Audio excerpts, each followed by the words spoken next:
86. Pagi hari ini, sebelum saya melaksanakan patroli, saya melihat dulu situasi lalu lintas melalui CCTV di ruang NTMC untuk menanyakan bagaimana kondisi lalu lintas khususnya di tol dalam kota. Itu dari monitornya, datang nggak? Yang korlantas juga Pak, bisa nggak korlantas? Inilah. 24 Pak. Jadi dari 4 hanya hidup 4 ya? Saya mendapat kabar bahwa ada kegiatan perbaikan jalan di sekitar Kuningan yang mengakibatkan kerusakan pada jalur fiber optik CCTV NTMC Polri. Ya, makanya kita cek ke lapangan nih kita. Mau langsung kita lihat ke lapangan. Kayaknya cuma satu yang proyek itu mau flyover Kuningan tuh. Mungkin Pak, makanya kita lihat ini. Ya itu memang setelah Galparang maju dikit, Pospol maju dikit itu lagi digali-gali itu. Di lokasi tersebut saya bertemu dengan orang yang melaksanakan perawatan dan perbaikan jalur CCTV NTMC Polri. Jalur Evo NTMC yang mana Pak? Yang orange Pak. Yang ini kena berarti? Dari ujung sana sampai sana Pak. Yang putus semua, yang panjang putus semua? Panjang putus semua. Jadi kemarin malam sudah kita cek, ternyata putusnya per 10 meter putus, kemudian 5 meter putus lagi. Jadi kita putuskan aringan ulang. Jadi sementara kita lewatkan dari atas sampai ke Kendal Parang. Dan dari informasinya kita dapatkan bahwa kerusakan dari kabel fiber optik cukup parah sehingga benar-benar sudah tidak bisa digunakan. Kita mati semua kan Pak? CCTV mulai dari Kendal Parang sampai ujung Grogol mati semua Pak. Nanti Pak Bahala yang berkoordinasi sama kontraktor Pak ya? Siap. Untuk selanjutnya saya menyerahkan kepada pihak pelaksana harwat CCTV NTMC Polri untuk berkoordinasi, dan kita harapkan CCTV NTMC Polri dapat kembali hidup dan kembali dapat melayani masyarakat dalam informasi lalu lintas. Ya Mas Bat, kasih ya. Selanjutnya kami kembali melakukan tugas utama yaitu patroli di sekitar Kalibata.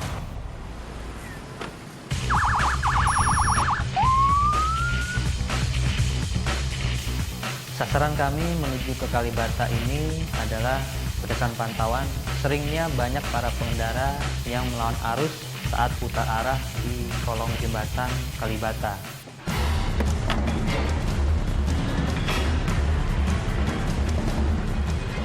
Tidak lama kami sampai di lokasi tersebut, tugas langsung melakukan penindakan terhadap para pelanggar yang melawan arus.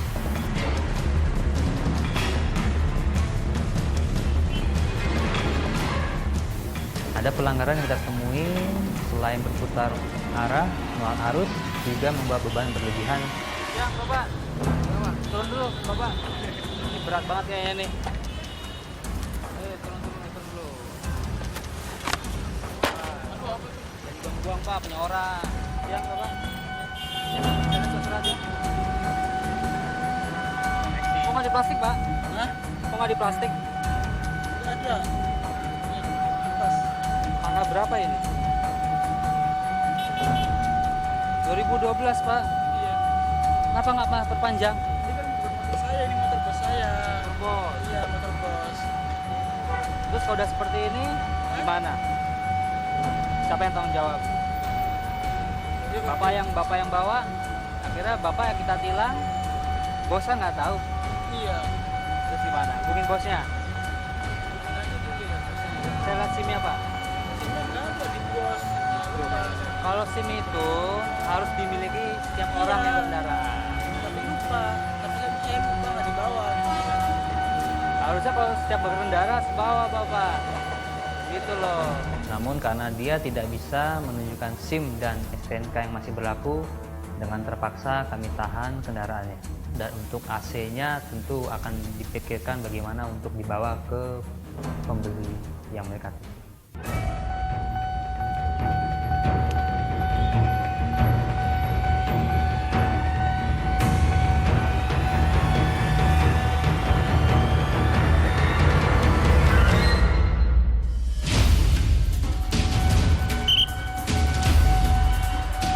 Dari jauh juga kita bisa melihat adanya kendaraan umum yang parkir di tempat yang tidak semestinya.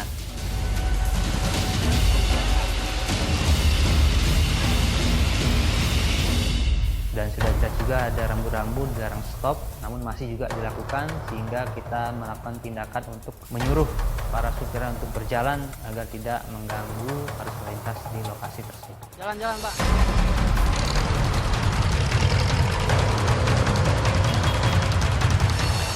Ya inilah perilaku pengendara, ada polisi baru tertib. Jadi kita tinggal berantakan lagi, ya inilah kadang-kadang peran polisi bukan di bukan berarti.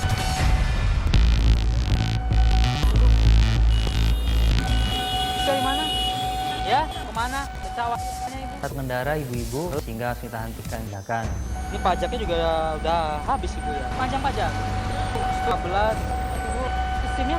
Nggak punya SIM. Mana ibu? Bu, naik Dan amat disayangkan menuju yang dia ditangkap pun sudah lewat dari batas masa berlaku. buat SIM.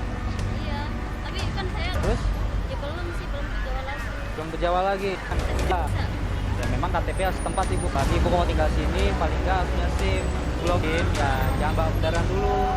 Ini kalau STNK makan. Ya bapak. STNK. Ya aku tahu. Ibu juga punya SIM.